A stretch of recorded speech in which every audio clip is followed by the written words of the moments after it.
Thank you, Madam Chair. And I experienced and saw a similar thing happen in hydro. Major hydro developments were pretty much done in the 20s. And when we got back into hydro in the 80s, a lot of the expertise was gone. A lot of the engineers, there were very few firms that really knew how to do it. A lot of the technology was stuck in a almost a century old. I find this one of the most difficult issues, and I can argue it both ways. Mr. Fettis, you present a appealing plan, state-based, consent-based. Yeah, I haven't finished yet. Don't get excited. He hasn't got to the butt yet. State-based, consent-based, getting rid of the exemptions, treating it like other pollutants. However, what if every state says no? Which I think is not unlikely. I lived through in the 80s a effort to even discuss a low-level nuclear site in Maine, and the outcry was unbelievable. What if every state says no? Where are we then? The same place we are now, and we have to try. Just as Senator Murkowski is, I think, wisely leading this with a very open mind. The reason why everyone has said no repeatedly, no matter who it is, whether it was then Governor Alexander in Tennessee, the fine state of Utah with the PFS site, we actually have a consolidated interim storage facility that's licensed in this country right now that will never receive a gram of waste. And the committee's well aware of that, and it's in Utah. And Senator Hatch helped put a wilderness area in order to block it from ever receiving that waste. The problem, and then I really appreciated the talk of the committee that it's not just about politics. Politics are how we Politics are an expression of the public will.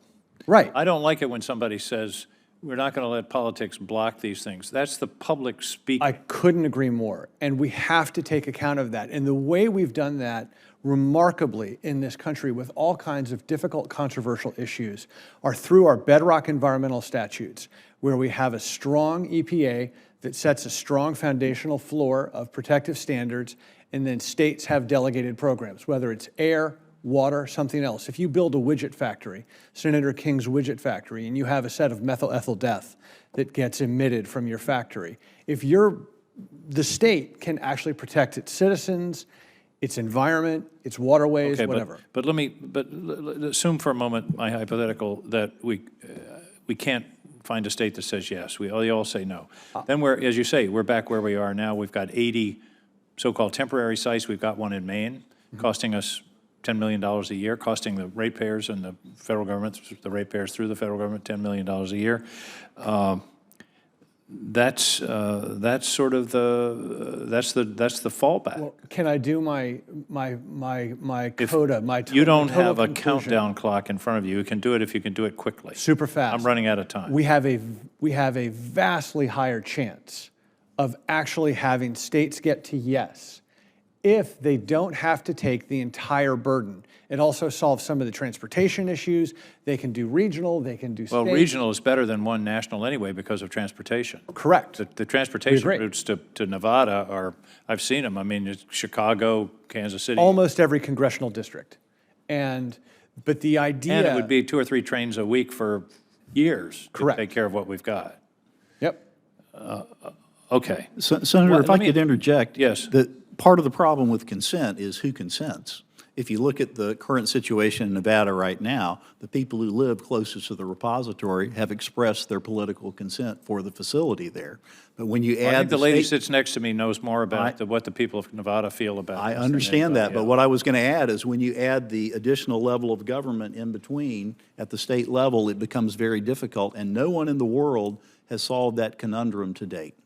Well, and I understand that. That's why I asked my question. What if everyone says no? And because I don't think that's totally unlikely. Let me ask a wholly different question, a technical question. Why is it that we're talking about now, forever, and always deep holes, mines? We've got these sites around the country, like at Maine Yankee, that you all have said are safe. Why not use an interim technology instead of we've got to solve it forever, something that will allow technology to develop over the next 20 to 30 years and yet still be safe at a more centralized site. It bothers me that we've got 80 sites. I don't think that's very secure. I think there's a couple of things there, Senator. One is that if you don't have a permanent solution, the ability to convince a particular location, as we've talked about at this hearing, to accept all But this if the main waste. Yankee site is safe, why not a larger similar site that has the same technology? You're telling me everybody says it's safe, as an interim step until we figure out what the best, I don't understand why we have to go from 80 temporary to permanent. Isn't there a step in between the Well, that's what technological piece? consolidated interim storage is. That's what I'm talking Yeah, and the challenge is, nobody wants to sign up for consolidated interim storage. You mentioned New Mexico. Governor just recently wrote a letter. The last New Mexico governor was in support of interim storage, the current New Mexico governor not. And the challenge is because they don't want to become the long-term repository. And until there is an idea of a long-term repository, anybody that raises their hands for that consolidated interim storage is de facto the long-term. I think that's a good point, because these temporary sites are now the de facto long-term sites. That's correct. And Senator, though, the actual problem we also face, and the Obama administration tried to look at deep borehole disposal in South Dakota towards the end of its second term, and it turned into an absolute debacle where this is red state South Dakota was objecting. And it gets precisely to the reasons that we've articulated today, which is that when you're outside of the major functions or the normal functioning of environmental law, states have no control. So South Dakota erupted just as New Mexico has, just as Nevada has been fighting for 35 years. And when you don't fix the institutional framework to allow the process to get to yes, we're never going to solve this. But I think it's important to recognize that a private company did conduct deep drill hole tests successfully.